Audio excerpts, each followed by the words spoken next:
to. Sound check boy. Ganda ng tunog.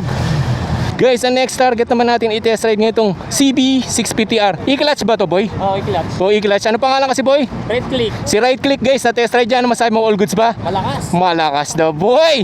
Ano, pwede nang palitan ng click? Pwede na. Langit agad. Langit agad. So e-clutch daw to guys, kahit hindi ka na pumiga sa clutch. So automatic siyang kumakambyo. Tingnan natin naka-hazard pa. Start. So start nito Ito. Sound check tayo. Sound check tayo guys, syempre. Bago ang lahat. Ganda ng tunog Inline 4 yan Ito. Sound check boy. Ganda ng tunog. TFT display Grabe. Yung position natin dito guys, sobrang dapang-dapa ka dito. Honda CB650R. Hindi ko na kailangan pumiga ng clutch Yun yung sinabi dito kasi ito ay e-clutch. Dito guys, tingnan nyo. Angas, gagi. Basta kumambyo ka. Para sa mga semi-automatic na big bike, ito grabe ka boy. Gravity. Grabe nga. Tingnan mo guys diba pag naka-primera ka dyan di clutch pwede ka mamatayan, dito hindi Grabe, napaka-aggressive nito. Gagi. Pag ako nag-drive ng sports bike, grabe guys, ang sarap na drive. Kumambyo ako. Bawas tayo. Grabe, may auto-blip ka. Sobrang solid dito ang technology ng Honda. E-clutch nga guys, galing. Grabe. Grabe, sarap sa ears. Grabe guys, ang ganda, sarap pag ganito. Siyempre pag tinitest ride mo talaga na-enjoy mo. Dito tayo. Parang kahit hindi ka marunong mag-manual kasi para ka lang alam dito guys na semi-automatic na mga motor dati ng Honda Wave, ganyan. Yung feels niya, sobrang solid ito. Taas yung mga kurbahan diba? Tapos 650R pa to guys. Nakasigunda ako dyan hindi ako nakaka ng clutch diba pag binitawan mo automatic mamamatayan, lalo na pag binitawan mo ito hindi, kasi ito naka e-clutch. Tingnan mo guys, magbabawas tayo. Tapos pag gusto mag-neutral.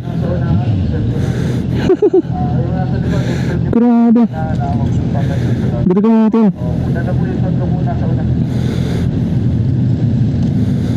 Yes, brake test tayo dito guys. Tapos tayo sunod. Okay. Subukan natin ito yung front at rear brake. Okay. Let's go. Woo! Mira boy. Ganda. Ganda ng braking solid guys. Kita mo yun? Parang isang piga lang. Grabe gagi. Ganda drive. Tignan mo. Yung clutch mo malala. Huwag ito gamitin guys. Na-enjoy mo talaga to.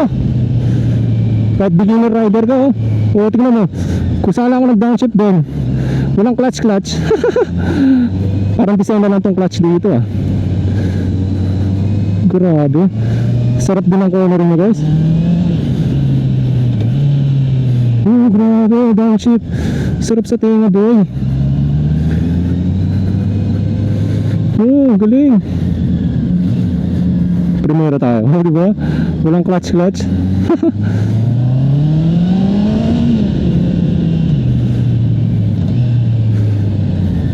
Grabe, sarap i-drive nito guys. Namiss ako, gagi. Honda CB650R. Sige, nagbawas ako. Grabe ka boy. Subukan natin mamaya CB650 na isa.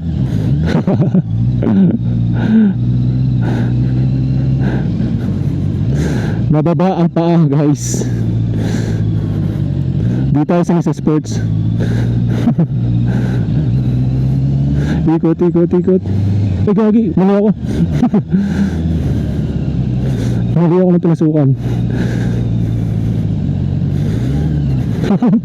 Dito na tunog guys, gagi. Solid. Dito na tunog. Solid to. Super solid guys. Subukan naman natin itong isa mamaya, ito CB. So far sa performance ito, napakaganda guys, no?